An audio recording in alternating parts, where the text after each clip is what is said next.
Buenas tardes, hermanos, ¿cómo están? Pues es una bendición estar aquí, poder compartir la palabra. Y acompáñame, por favor, a Romanos capítulo 12.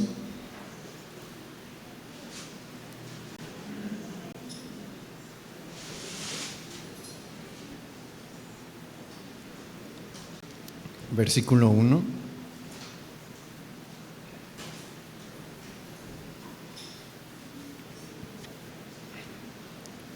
Miren, la carta a los romanos, la epístola a los romanos, hemos platicado, si usted ha asistido a las reuniones de los miércoles, pues hace más de un mes, ¿no? Antes de que me accidentara, estuvimos viendo que la carta a los romanos es una carta muy doctrinal, es una carta que tiene los fundamentos de la doctrina cristiana más básica, la más fundamental. Por eso es bien importante que la conozcamos y que la estudiemos.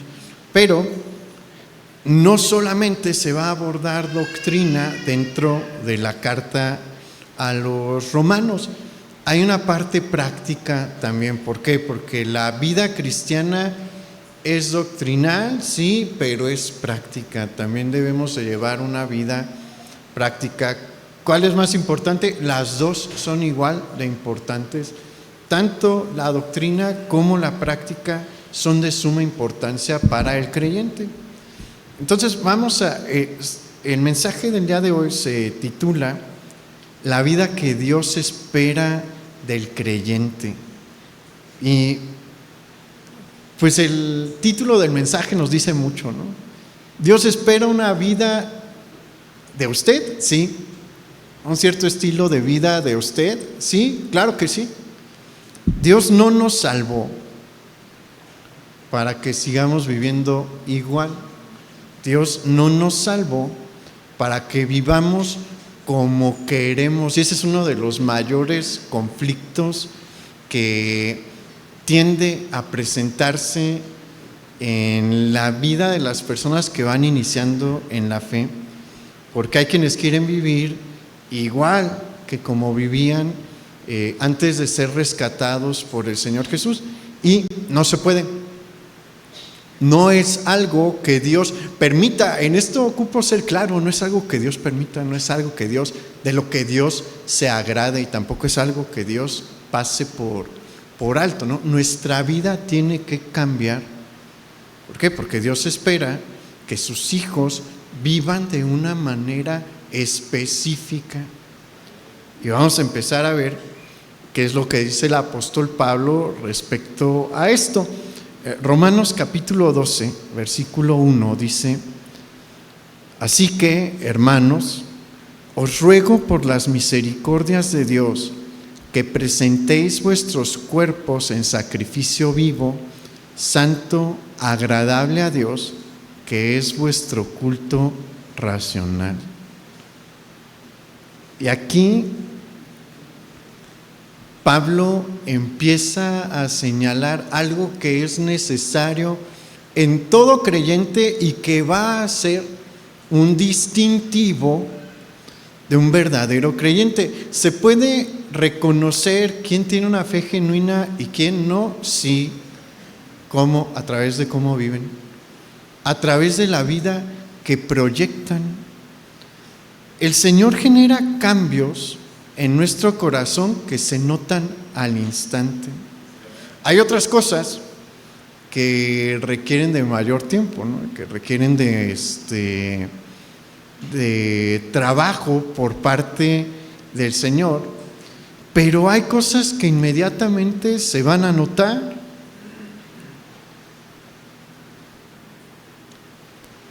Hay cosas que son transformadas inicialmente.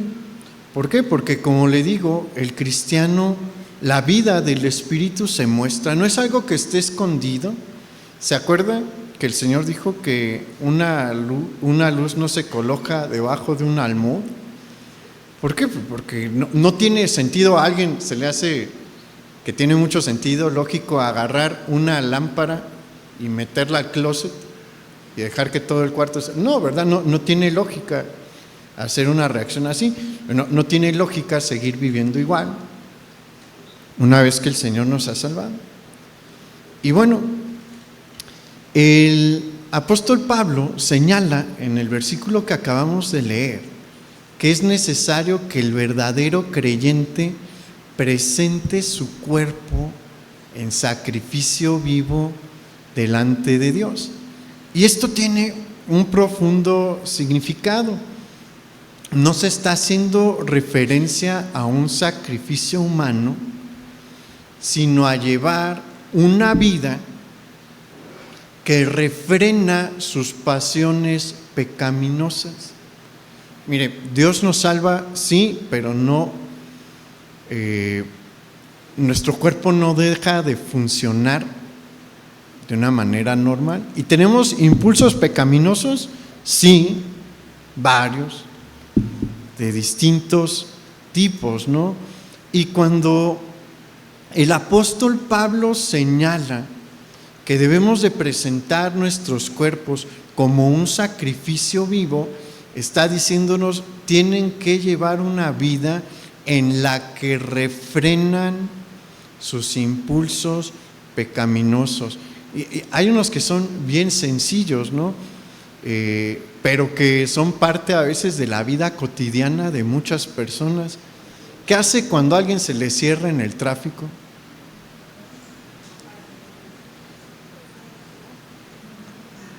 No nada más que hace, ¿qué piensa? Esos son impulsos, son cosas en las que reaccionamos. ¿Y usted cree que Dios se alegra cuando por dentro le recuerda a su mamá al que se le cerró en el tráfico? No. ¿Qué es lo que Dios quiere de usted? Que refrene ese impulso pecaminoso. Puede que ya haya tenido un avance al no soltar la maldición oralmente, pero si la tuvo aquí, todavía hay en qué trabajar. Pero tenemos otro tipo de impulsos pecaminosos. ¿Qué hace cuando ve a una mujer vestida indecentemente caminando por la calle? Hay quienes, mire, aquí hay una cosa que debemos de explicar. El primer golpe de vista usted no lo puede evitar. ¿Por qué? Porque no está ciego, ¿no? Y tiene que también tener cuidado por dónde pasa o por dónde va caminando. Entonces, lo primero que ve, el golpe de vista, eso no es pecado. Lo que hace después es en donde se puede caer en pecado. Si se le queda viendo, ahí ya pecó. Y ese quedarse viendo es que un impulso pecaminoso, y lo que permita que se desarrolle en su mente es el impulso pecaminoso. ¿Y qué es lo que Dios quiere de nosotros, sus hijos? Que los refrenemos. Son cosas que salen por su naturaleza como varón, o por su naturaleza, en el caso del tráfico, de una persona agresiva. Hay quienes no son agresivos, ¿verdad? Y aguantan un montón ese tipo de situaciones en tráfico. Hay quienes que no, hay quienes explotan. Bueno, Dios quiere que refrenemos ese tipo de impulsos. ¿Y por qué el Señor hace un énfasis en el cuerpo? Por varias razones. Porque la mayoría de los pecados que realizamos se materializan físicamente. Hay muchos pecados en la mente, sí, pero muchísimos se materializan a través de nuestro cuerpo y se realizan a través de nuestro cuerpo. Esa es una de las razones. Y mire, hay pecados terribles que se pueden realizar en la mente, pero no tienen las mismas consecuencias que si se realizan físicamente. Si usted se imagina que mata a una persona en su mente. Hay gente que sí lo hace, que le tiene coraje a una persona y lo desfoga a través de sus pensamientos. ¿Está haciendo algo malo? Sí, está pecando. Y ante los ojos ese tipo de Dios, ese es un tipo de homicidio. Es pecado, un pecado grave delante de Dios, pero tiene las mismas consecuencias que si efectivamente usted le quita la vida a alguien. No. Entonces, por eso es que el Señor hace un énfasis en el cuerpo, porque sabe que los pecados que realizamos con nuestro cuerpo tienen unas consecuencias y un alcance en muchas ocasiones mayor que los que son con la mente. No que los de la mente no sean graves. ¿Se acuerdan lo que el Señor Jesús dijo? Cualquiera que vea a una mujer para codiciarla ya adulteró en su corazón. ¿Qué está diciendo allí el Señor?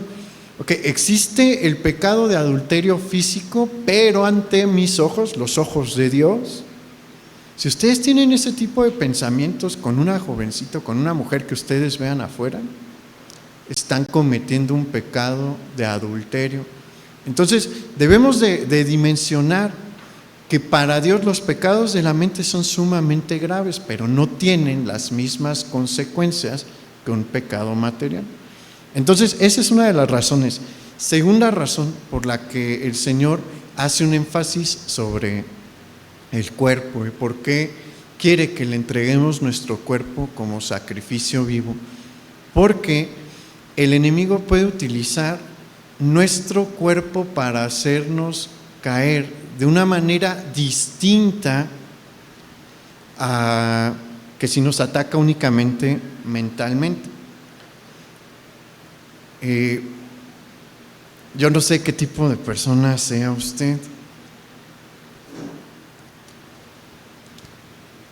Hay quienes tenemos una mente muy inquieta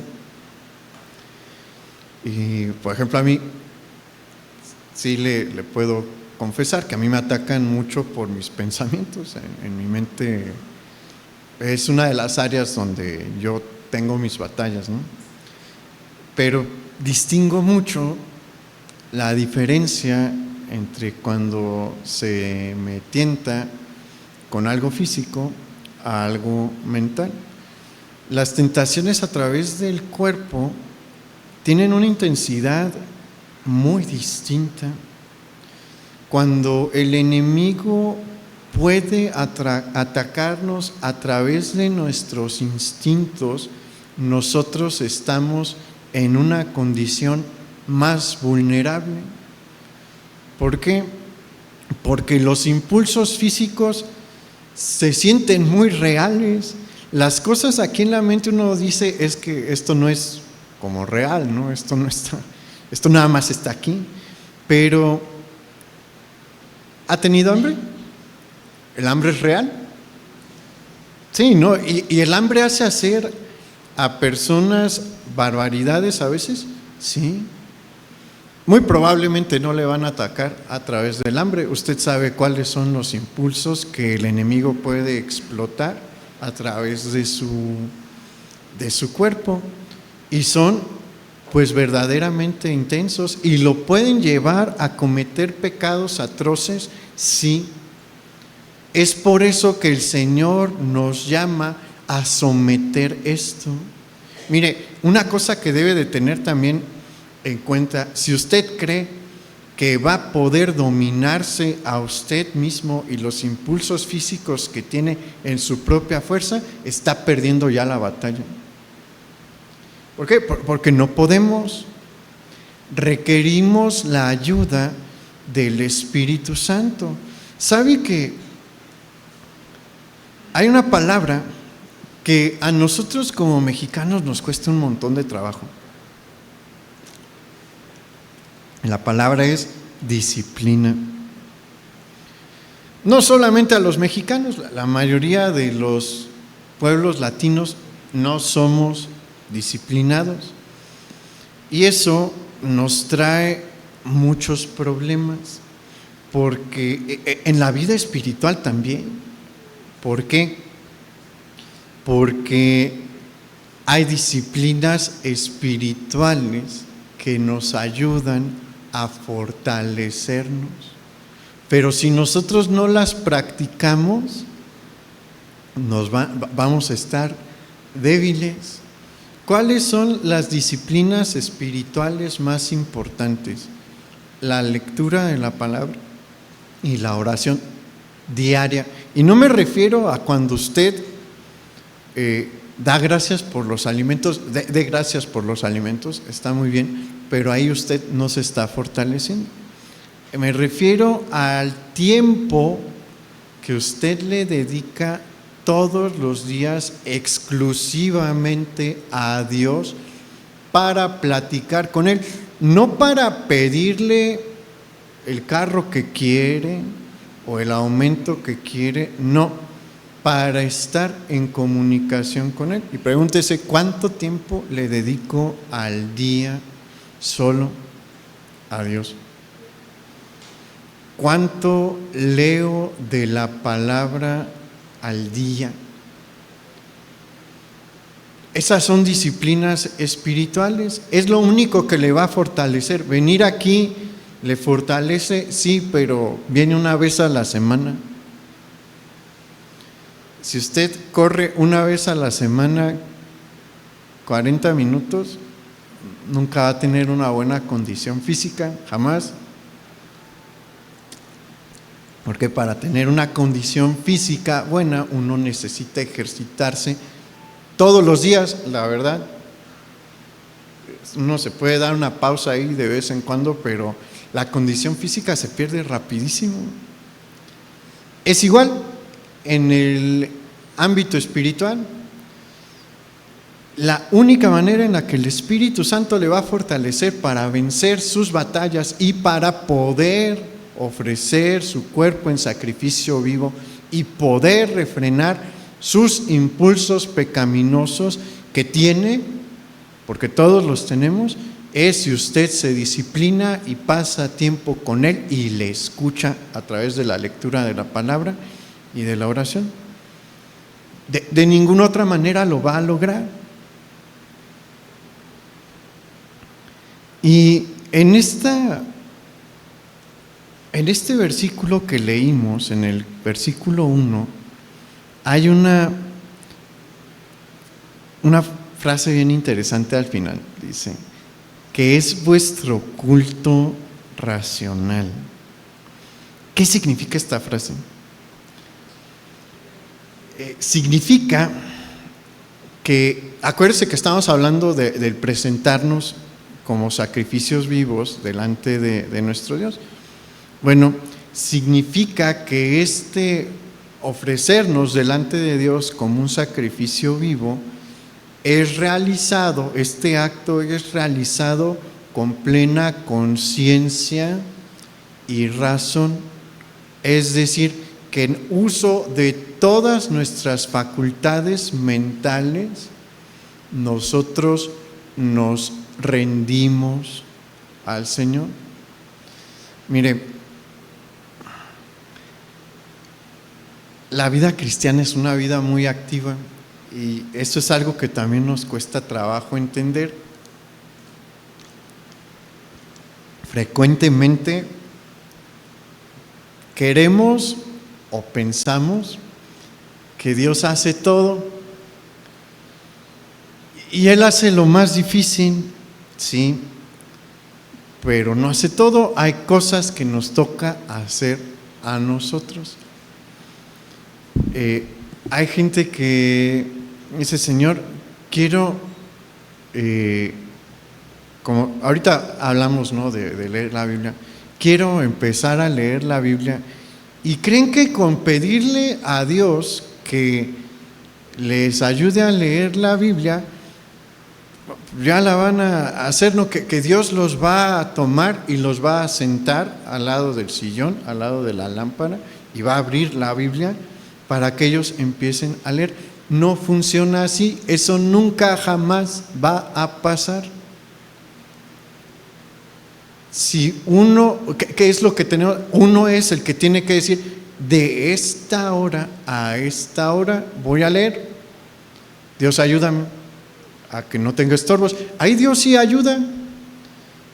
Y cuando usted se sienta, Dios le ayuda al siguiente día para volverlo a hacer. Pero usted es el que tiene que separar el tiempo, el que tiene que tomar la Biblia, el que tiene que sentarse y el que se tiene que poner a leer. De igual manera,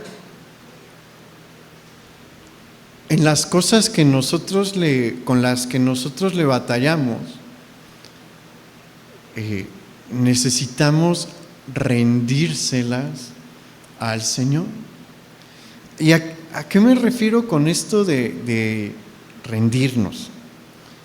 Y esto sirve para ilustrar esto del uso de la plena conciencia y la razón al ofrecernos en sacrificio vivo. Uno tiene que acercarse a Dios para decirle, Señor, tengo un problema con esta área de mi vida. No lo puedo arreglar, ayúdame. Eso es rendirse delante de Dios, reconocer que no podemos. ¿Y sabe qué? Dios se ocupa ahí a veces que se lo diga audiblemente. Hay veces que malinterpretamos algunas cosas de Dios. Dios es omnisciente, sí, Él lo sabe todo, sabe en qué le batalla, sí, sabe cuáles son sus problemas, sí, sabe cuáles pecados le cuestan, sí, sabe cuáles son sus necesidades también, todas. Hay quienes dicen, bueno, es que Dios lo sabe todo, Él lo va a arreglar. Sí, más no que sí. Él lo sabe todo, pero no va a intervenir hasta que usted se lo pida. Es la verdad. Dios no va a obrar automáticamente para arreglar sus problemas ni para ayudarle en sus pecados si usted no le pide ayuda. Dios lo sabe todo, pero le encanta que nos acerquemos a Él a pedirle ayuda.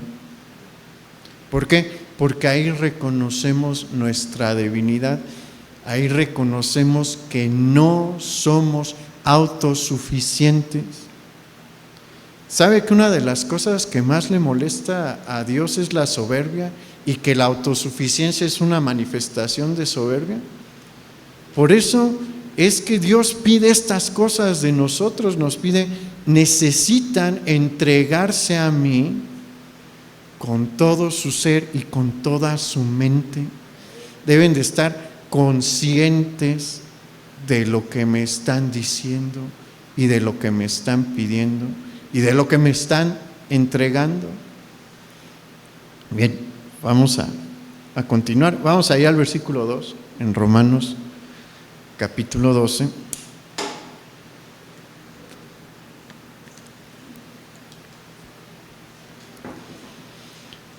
Dice, no os conforméis a este siglo, sino transformaos por medio de la renovación de vuestro entendimiento, para que comprobéis cuál sea la buena voluntad de Dios, agradable y perfecta.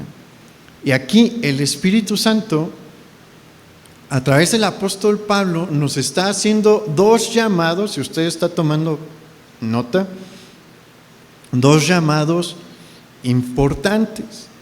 El primero lo encontramos en esta frase, no os conforméis a este siglo. ¿Y qué está diciéndonos? ¿A qué nos está llamando el Espíritu Santo aquí? A no dejarnos llevar por la corriente del mundo. Recordemos que la vida cristiana es una vida en la que se va en contra de la corriente. Hay muy poquitas ocasiones a lo largo de la historia del cristianismo en la que hemos sido pues la cultura dominante. Gracias. La realidad es que en la mayoría de los momentos históricos de la Iglesia hemos sido una minoría. Son contados los momentos y los países, porque a nivel mundial jamás hemos sido la cultura dominante, ¿no? El verdadero cristianismo. Y por eso es que llevamos una vida en contra de la corriente. ¿Quién es el príncipe de este mundo? Satanás. Y él es el que domina la cultura general del mundo. Y sus pensamientos y sus propósitos y sus fines van en contra de los propósitos, los fines y los pensamientos de Dios. Entonces, por eso es que siempre vamos contracorriente y debemos de esforzarnos por ir en contra de la corriente. Y ahorita tenemos una corriente bien intensa moviéndose en contra de los principios de Dios. Yo trabajo con jóvenes, no nada más aquí en el grupo de jóvenes, en mi trabajo secular. Trabajo con jóvenes y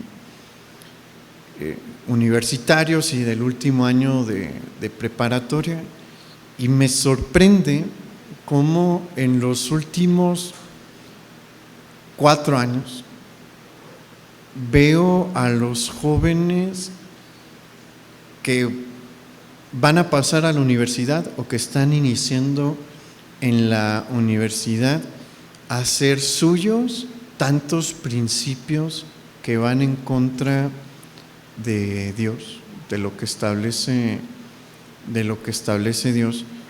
Le puedo decir sin miedo a equivocarme que como el 90% de los jóvenes que están entre la prepa y la universidad, por lo menos con los que yo trabajo, están a favor del aborto.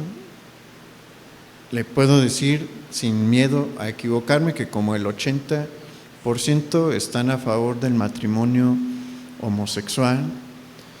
Y bueno, hace 5 o 6 años no era tan notorio esto en nuestro país. En otros países sí, pero en nuestro país no. Pero yo de primera mano lo veo. Hay una corriente que está con una fuerza muy intensa arrastrando a todos los del mundo. ¿Y nosotros qué vamos a hacer? Nos tenemos que oponer. Y se puede, sí, y mire, el Señor hasta en la naturaleza nos dio ejemplos. ¿Ha visto al salmón? El salmón siempre nada en contra de la corriente y llega a su destino siempre, si no se lo come un oso. Pero si no se lo come un oso, llega a su destino. ¿Le cuesta trabajo? Sí, como le va a costar trabajo a usted, pero se puede si usted se toma de la mano de Dios. Estamos en unos tiempos en los que no es opcional buscar a Dios para hacerle frente a este mundo, es básico y elemental. Si no, ¿qué cree que va a hacer la corriente? Se lo va a llevar. ¿Qué cree que va a hacer con sus hijos? Se los va a llevar. Mire, papás, yo les invito a que convivan con sus hijos. Si no pasa tiempo con ellos para instruirles en el camino de Dios, cuando tengan 17 años se va a sorprender de lo que creen y de lo que piensan. ¿Y sabe cuánto trabajo le va a costar hacerlos cambiar de opinión? Muchísimo, muchísimo. Entonces, por eso es el llamado que nos hace el Señor de no conformarnos a este siglo. Y hay otra frase en la que en este versículo 2 que acabamos de leer, en la que se nos hace el siguiente llamado, dice: por medio de la renovación de vuestro entendimiento.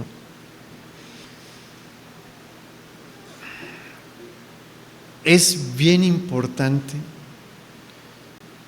que nosotros ajustemos nuestros pensamientos a lo que dice la palabra de Dios.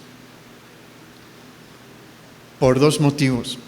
Ahora le estoy dando muchos puntos, pero es importante y yo le invito a que tomen notas.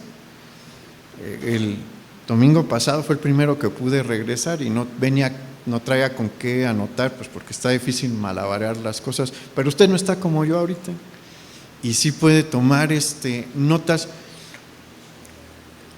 Si no toma notas, hoy en la tarde ya no se va a acordar de qué le predicaron. Si toma notas,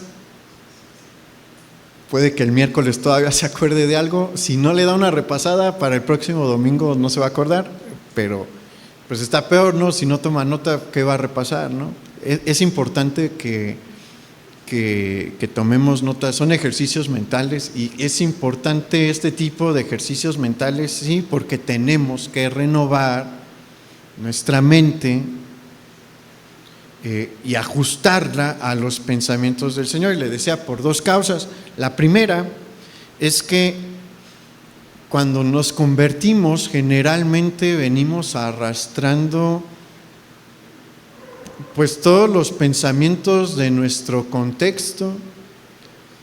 Dios no lava nuestra mente y la deja completamente limpia en el momento en el que nos salvamos.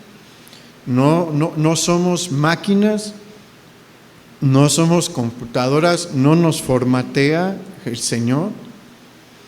Nos da fuerza para refrenar los pensamientos que traíamos y para someterlos y para quitarlos, pero es la realidad. ¿O a poco su mente cambió completamente una vez que se salvó? Hay cosas que le digo que sí, Dios las cambia al instante. Por ejemplo, a mí no me tocó conocer a mi papá cuando todavía no entregaba su vida al Señor, pero pues en su pueblo, en el pueblo hablan con muchísimas groserías, pero muchísimas, y es pues la manera cotidiana de relacionarse. O sea, no, la cosa culturalmente ahí está tan mal que ni siquiera se ven como insultos, ¿no? Sino es la manera de relacionarte socialmente. Es bien aceptado y es el ambiente. Y mi papá dice que de un día para otro el Señor le cambió eso y no volvió a decir groserías. Otro tío, él es americano, pero pues muchos años estuvo lejos del Señor y pues también era muy mal hablado, y dice que le entregó su vida al Señor y que se dio cuenta en el trabajo que se golpeó el dedo y que dijo una expresión que usan los niños pues, de 6 años, en lugar de soltar un montón de maldiciones, que era lo que hubiera hecho, porque eso Dios sí lo hace. Pero hay otras cosas en nuestra mente que venimos arrastrando y que se tienen que ir renovando, que tenemos que soltar y dejar que Dios las quite y que nos moldee. ¿Se acuerda de la figura del alfarero? El alfarero no agarra la arcilla y en 5 minutos termina la obra, ¿no? La van moldeando y es un proceso que lleva tiempo. Es igual con nuestra mente. Cuando el Señor nos salva, nos toma como si fuéramos la arcilla. Hay cosas que sí empieza a moldear y se notan instantáneamente, pero después tiene que seguir trabajando. Entonces, esa es una de las razones. Hay cosas de nuestro contexto que se tienen que dejar. La segunda causa es que el mundo constantemente está trabajando para convencernos de que sus posturas están bien. Y hacen un trabajo intenso. Y pues, ¿cómo le digo? Tiene el mundo tantas artimañas para engañarnos que si no estamos bien fundamentados en la palabra de Dios, puede lograr su objetivo. Miren, le voy a dar un ejemplo sencillo.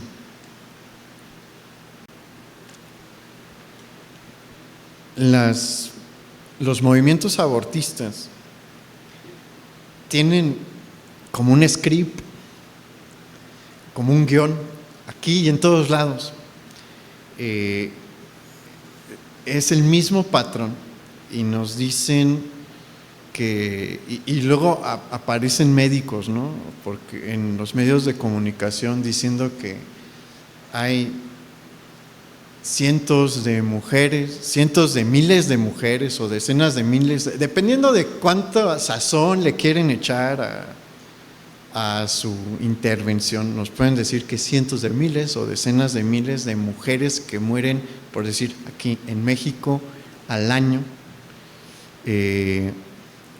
por la práctica de abortos clandestinos, y que pues eso es algo que hay que detener, ¿no? Eso es algo que hay que frenar. Y pues uno escucha eso y dice, ay, es que sí ha de ser cierto, y me lo está diciendo un médico. Y nos dicen, es una de las mayores causas de mortandad de la mujer el día de hoy en México o en Argentina. En todos los países usan el mismo argumento.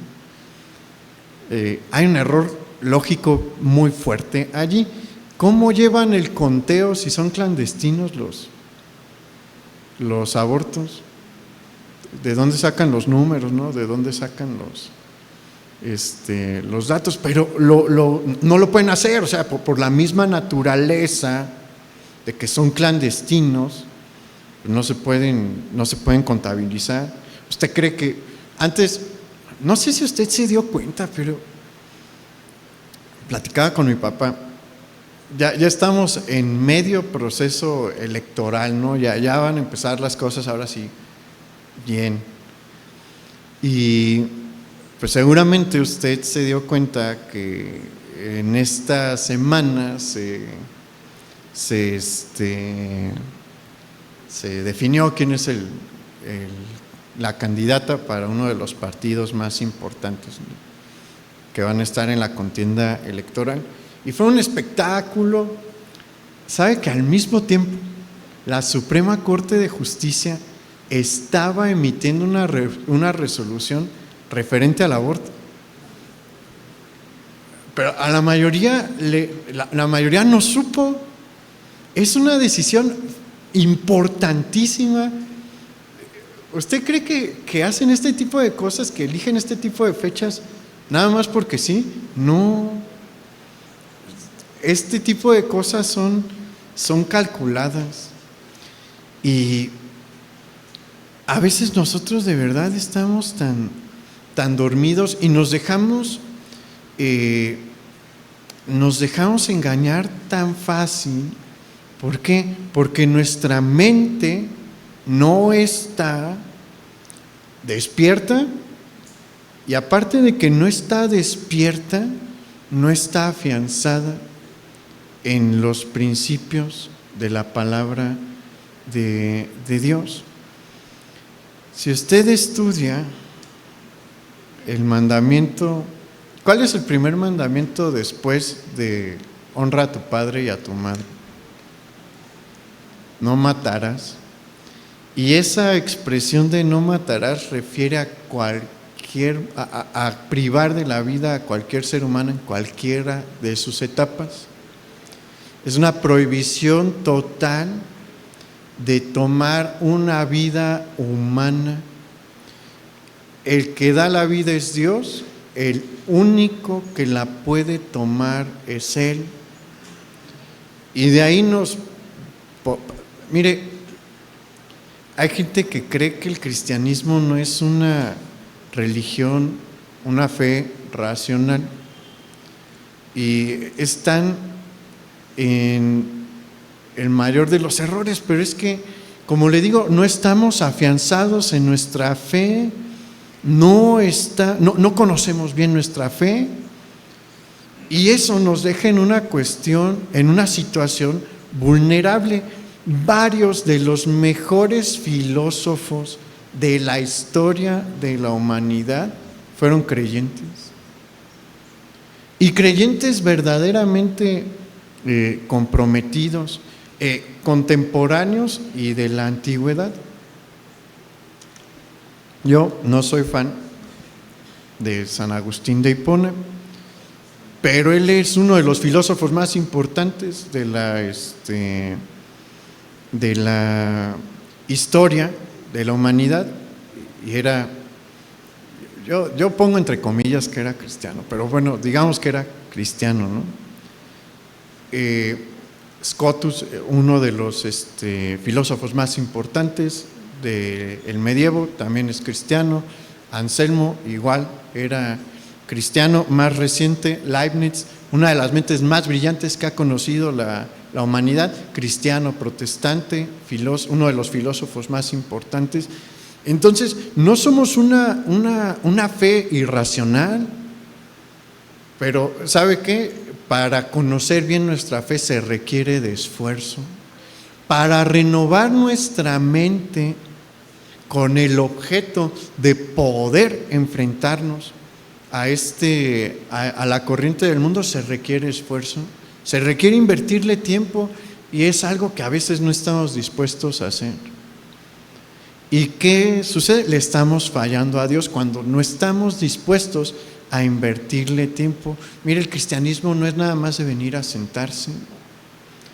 Yo le dije al principio de este mensaje, la fe cristiana es una fe activa, es una fe en la que tenemos que hacer muchas cosas, es una fe en la que nos tenemos que ejercitar, en la que nos tenemos que esforzar. Si no lo hacemos, ¿qué va a pasar? El mundo nos va a jalar. Mire, es lamentable ver la cantidad de pastores que hay en Estados Unidos que apoyan el aborto. En la contienda por los senadores de Georgia en 2018 estaba un candidato que ganó por parte del Partido Demócrata, que era pastor, y él estaba completamente a favor del aborto. ¿Por qué? Porque no son personas afianzadas a lo que señalan las Escrituras. Y mucha gente se puede dejar engañar cuando un pastor llega y les dice que está bien, porque hay pastores que sí lo hacen, y alguien que no conoce lo que dice la Biblia es presa fácil de este tipo de maestros. Por eso no es una cuestión menor lo que el Señor nos está pidiendo, es algo bien importante en nuestra vida práctica. Bien, vamos al versículo 3. Dice: digo pues, por la gracia que me es dada, a cada cual que está entre vosotros, que no tenga más alto concepto de sí que el que debe de tener, sino que piense de sí con cordura, conforme a la medida de fe que Dios repartió a cada uno. Y aquí vamos a cambiar sobre otro aspecto de la vida práctica que también es bien importante, y este es muy práctico. El otro es un poco relacionado con los pensamientos y el intelecto. Aquí es algo de la vida práctica diaria. ¿Qué nos está pidiendo el Señor aquí? ¿Qué espera de la vida de los creyentes el Señor en base a lo que vemos en este en este versículo que seamos humildes y que tengamos un concepto adecuado de nosotros mismos. Es bien fácil desubicarse de cuál es nuestra condición real. A veces nos creemos algo que no somos y nos engañamos a nosotros mismos, y eso le abre la puerta a la soberbia, y la soberbia es uno de los pecados que Dios más abomina. Vamos a Santiago capítulo 4, versículo 6.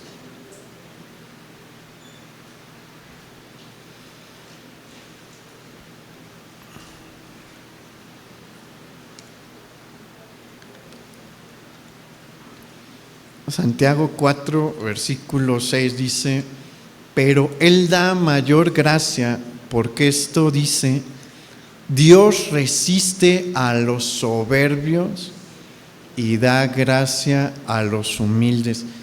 Esta palabra resiste refiere a una actitud de rechazo.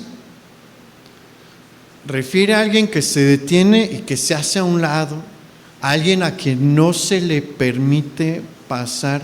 Dios rechaza a las personas soberbias, a las personas orgullosas. El orgullo y la soberbia son pecados de los que debemos de alejarnos lo más posible, porque como vimos,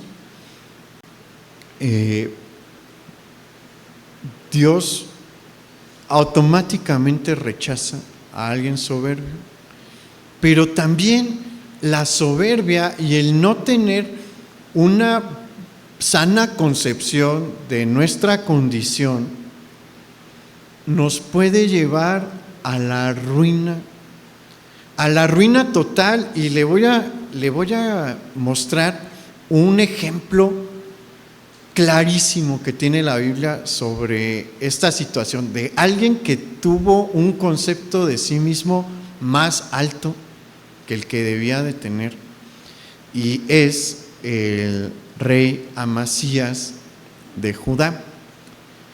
Y le platico el contexto de Amasías. Amasías fue hijo del rey Joás y siguió los caminos de su padre.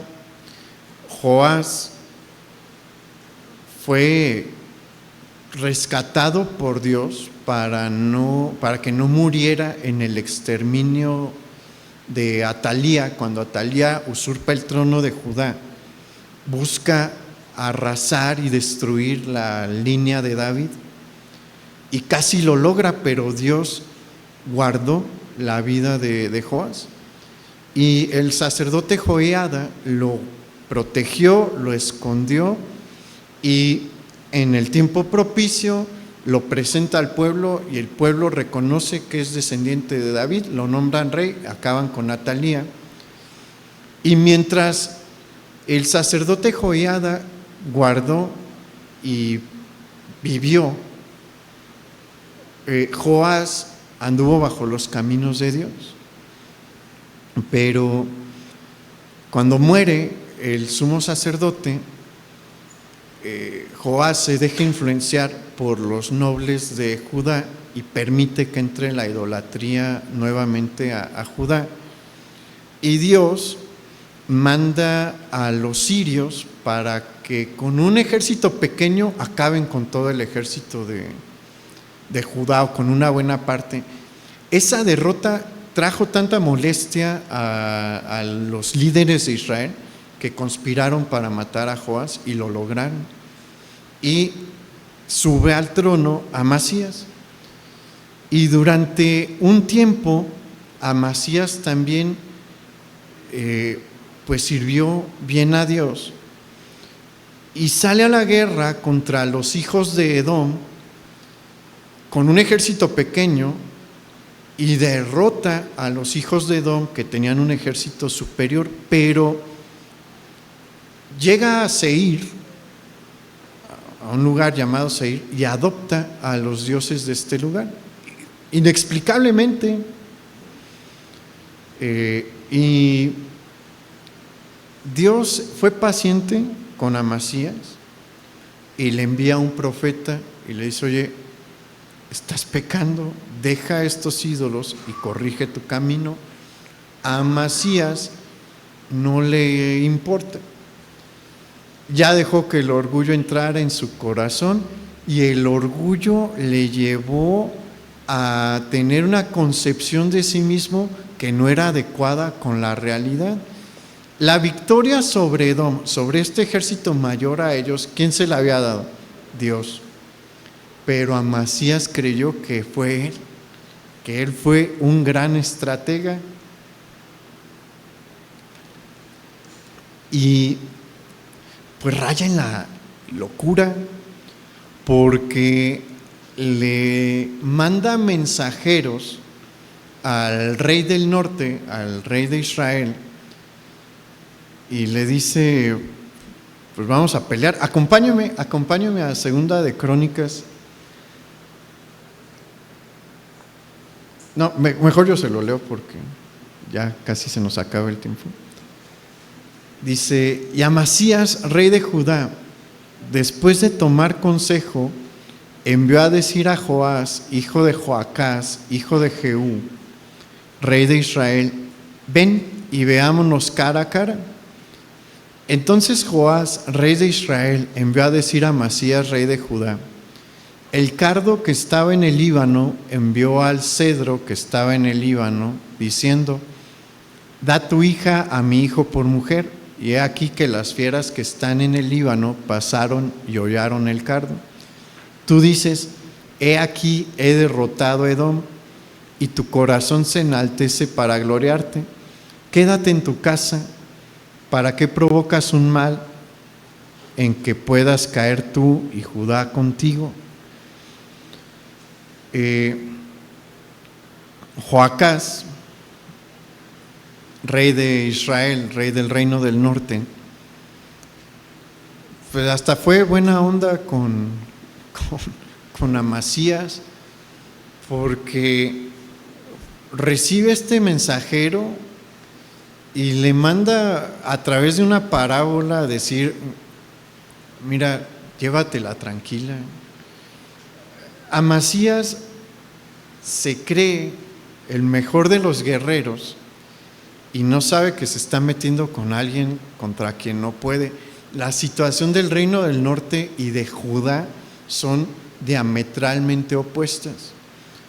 Yo ya le platiqué, Judá está en una condición frágil porque no hace mucho Atalía usurpó el trono.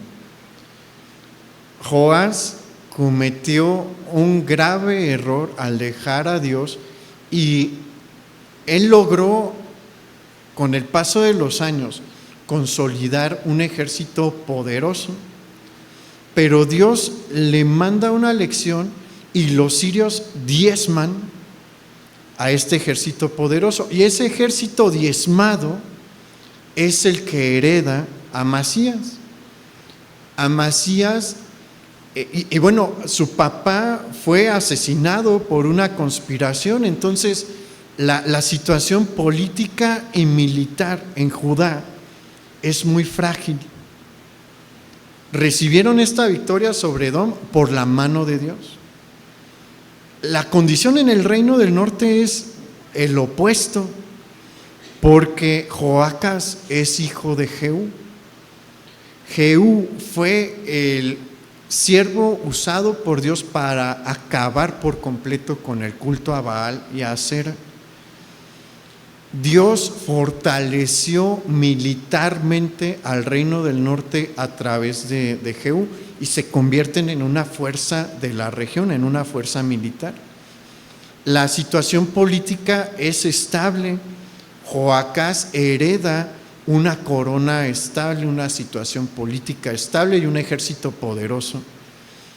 Entonces cuando cuando Joacás escucha esto, le dice a Amasías: oye, está bien, ganaste la batalla contra Edom, disfruta de tu victoria y déjame en paz.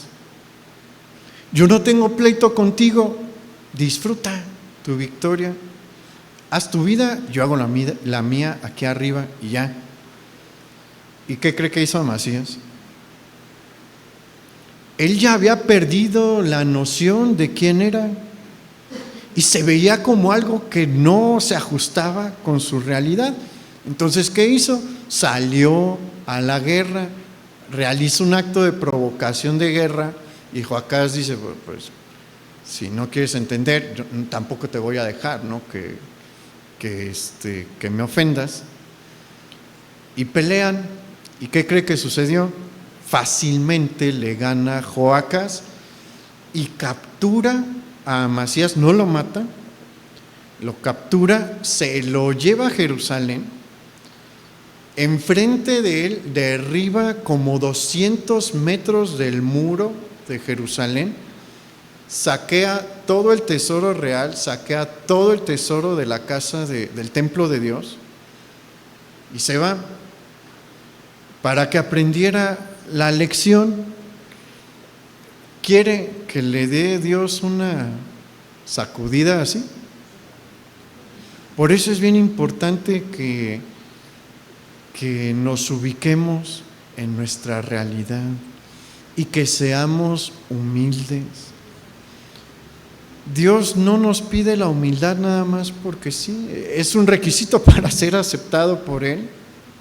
¿Sabe que para pedir perdón por los pecados se requiere de humildad?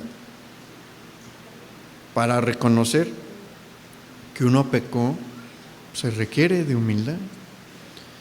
Y la humildad nos ayuda a evitarnos este tipo de lecciones.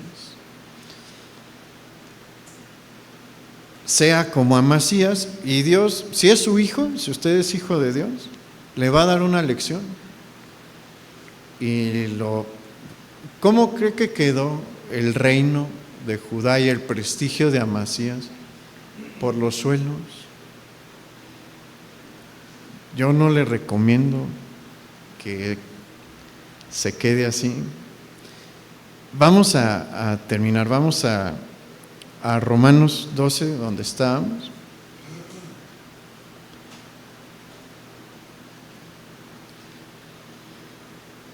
Vamos a la segunda parte del versículo 3 y vamos a leer hasta el 6. Sino que piense de sí con cordura, conforme a la medida de fe que Dios repartió a cada uno. Pues de la manera que en un cuerpo tenemos muchos miembros, pero no todos los miembros tienen la misma función, así nosotros, siendo muchos, somos un cuerpo en Cristo, y todos los miembros los unos de los otros. De manera que, teniendo diferentes dones, según la gracia que nos es dada, si el de profecía, úsese conforme a la medida de la fe. Y aquí el Señor sigue tocando este tema de la humildad, pero lo empieza a aplicar a la vida dentro de la iglesia.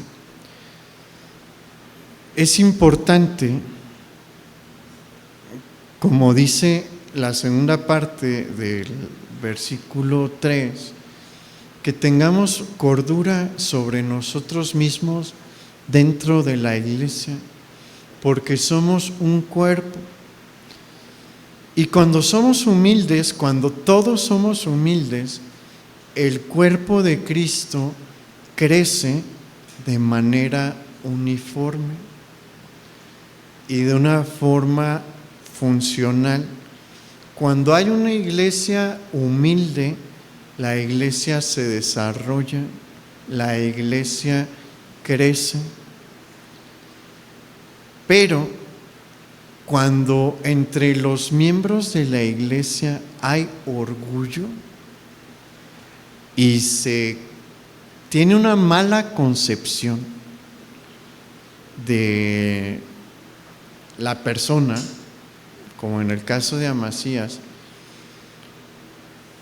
nos volvemos en factores responsables de un crecimiento deforme dentro de la iglesia o del atrofio del crecimiento dentro de la iglesia. Uno de los ministerios más problemáticos luego en las iglesias es el de la alabanza, porque los músicos en general, no nada más en el cristianismo, los músicos en general tienden a tener una autoestima elevada de sí mismos y menosprecian a otros ministerios. ¿Por qué luego es problemático el ministerio de la alabanza? Porque son a los que siempre se ven, son los que están enfrente, son los que tocan, los que cantan, se ve mucho y se llegan a colocar en posiciones que no les corresponde dentro de la iglesia, ¿no? Y esperan que les sirvan y esperan que les atiendan y ven como menos al que hace el aseo. Vale muchísimo el trabajo de los que ayudan en la limpieza, nada más que no se ve y no lo apreciamos, pero si no se hiciera el aseo aquí 2-3 semanas, vería que se nota el trabajo. Entonces, todos los ministerios son importantes, pero cuando uno se empieza a poner por encima del otro, ¿qué es lo que sucede? El cuerpo ya no crece armónicamente, el cuerpo ya no se desarrolla de la manera en la que debería. Cuando alguien cree que tiene una posición más importante dentro del cuerpo que algún otro hermano, está teniendo esa misma actitud que lleva a un crecimiento deforme o a un crecimiento frustrado. Entonces, por eso es que la humildad es tan importante. La humildad es necesaria para poder crecer. Nunca vea a un hermano como menos. Somos un cuerpo y todas las partes del cuerpo son bien importantes. Cuando una falla genera una de problemas. Mira, es una de las cosas que más me impacta de lo que me pasó con el tobillo. No sé cuántos huesos tiene el cuerpo. 200 algo, 6. Yo me fracturé uno. Los otros 205 están bien, pero uno no se puede mover. La vida cambia porque un miembro se lastimó, porque un miembro fue dañado. ¿Qué hace el cuerpo naturalmente?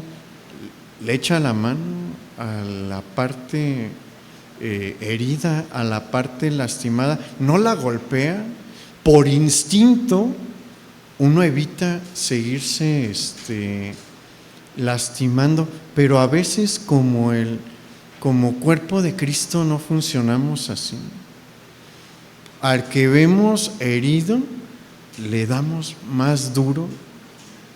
¿Qué es lo que genera eso? Que el daño sea mayor, que el tiempo de recuperación sea mayor, que tardemos más. Por eso, quiere que ¿a poco no le gustaría que la iglesia creciese más? Tenemos que funcionar como un cuerpo. No puede desarrollarse nada más una parte.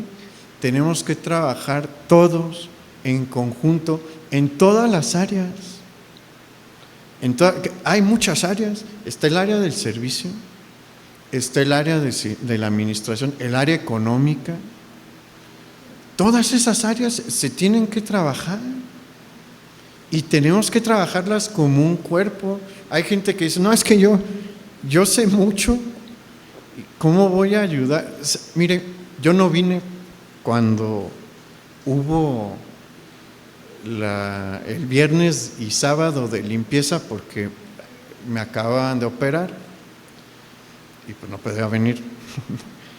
Pero pues sí, platiqué con mi papá y mi hermano que sí vinieron muy poquitos.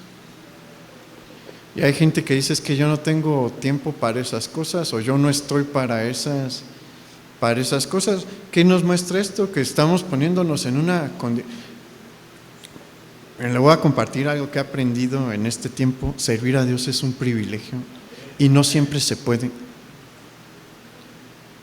Yo no podía, por más que quería, físicamente no lo podía hacer. Y si usted lo puede hacer y no lo hace, ¿qué está haciendo? Está diciendo: yo estoy aquí arriba, los demás que sirvan. Eso no ayuda a que crezcamos. Y bueno, en el área económica es igual, en la fidelidad de venir. Como le digo, ya se ha predicado, ¿no?, de lo importante que es congregarse, pero hay gente que dice: yo no necesito. ¿Qué está haciendo esa persona? Está teniendo una concepción de sí misma que no se ajusta a la realidad. La instrucción de Dios de no dejar de congregarnos no fue para los que leen la Biblia de lunes a viernes, para todos. Y quien dice: yo no voy porque no lo necesito, pues está poniéndose por encima del mandamiento de Dios. Mire, el mundo no va a dejar de empujar en su corriente. La pregunta es si nosotros vamos a dejar de nadar en contra de la corriente, si nosotros nos vamos a dejar arrastrar, si no le vamos a prestar atención a lo que el Señor nos está hablando el día de hoy. Todo esto que vimos hoy se puede empezar a aplicar ya. ¿Y qué espera el Señor? Que lo empiece a aplicar ya. ¿Por qué? Porque no son tiempos sencillos en los que vivimos, son tiempos peligrosos, y si usted no se prepara, ¿qué va a hacer la corriente? Lo va a jalar. Vamos a orar.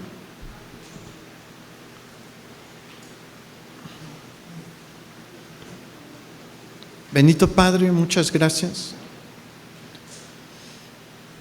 porque Tú nos estás llamando hoy a cambiar nuestra manera de pensar, a cambiar nuestra manera de vivir, a cambiar la forma en la que vemos las cosas, a cambiar nuestras actitudes, porque a veces tenemos tantas actitudes equivocadas que son un estorbo para tu obra en lugar de ser un instrumento para tu obra. Pero queremos cambiar, Señor. Queremos que tú nos uses. Queremos que tú nos enseñes, Señor, y nos des la fuerza para vivir la vida que tú estás esperando de nosotros, porque no nos llamaste a vivir igual. No nos llamaste a vivir una vida cómoda y pasiva haciendo lo que queremos. Nos llamaste a vivir una vida que te honre, una vida que se diferencie de los demás y que sea una bendición para este mundo que se está perdiendo y que requiere de ver tu luz. Te pedimos que tú nos ayudes, Padre. Te pedimos que tu mano esté con nosotros. En el nombre de nuestro Señor Jesucristo. Amén. Pues que el Señor le bendiga, hermano, y nos vemos aquí el próximo miércoles a las 7 de la noche. Que el Señor le guarde y le dé de su paz.